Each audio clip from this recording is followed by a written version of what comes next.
So non-motor branch circuits, we talked about motor branch circuits, they're spinning. Non-motor are like lights and receptacles and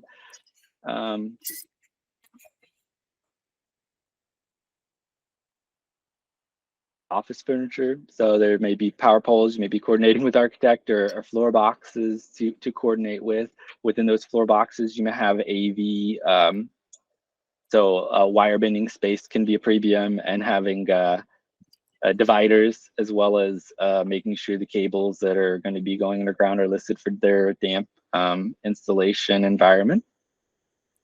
Lighting and lighting controls. So you could have line voltage switched lighting like you would like in a household, which is quite literally just moving wires based on where the switch is.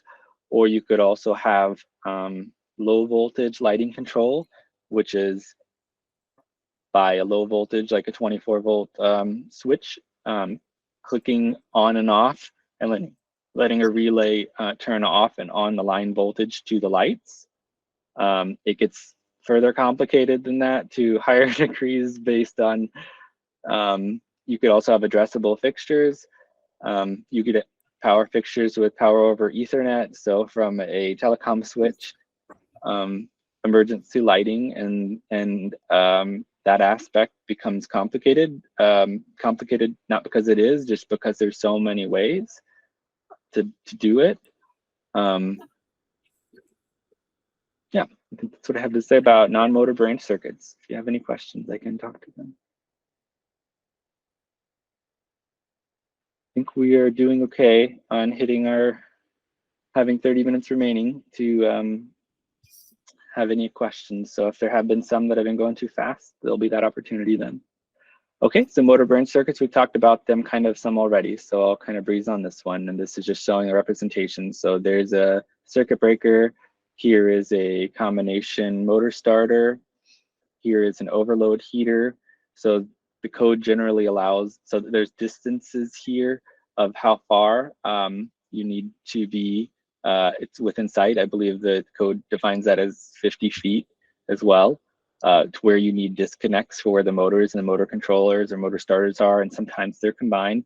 But then also there's in NEC Article 430, there's the, depending on the load, the motor, the full load current or the full load amps, one of those being what's listed in the code and the other being what's listed on the nameplate, and either being necessary for deriving the overload heater or the overcurrent protection and wiring for the other aspects of the motor control.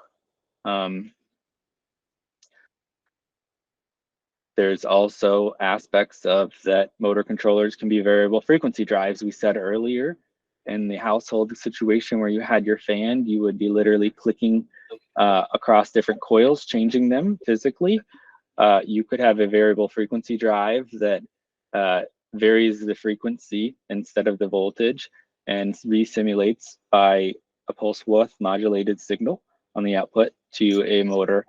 And so this is another way that you can control speed on a motor, and it's actually, I believe, required for HVAC over 1 horsepower, except for the smaller motors. Most of them are VFDs because of the energy codes, depending on where you're at now.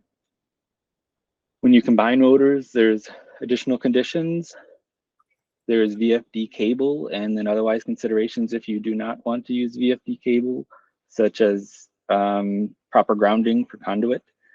AIC coordination being the short circuit rating of this equipment, like a motor controller, needs to be considered within the power system studies, such that if there's a fault there, that it would be able to withstand that.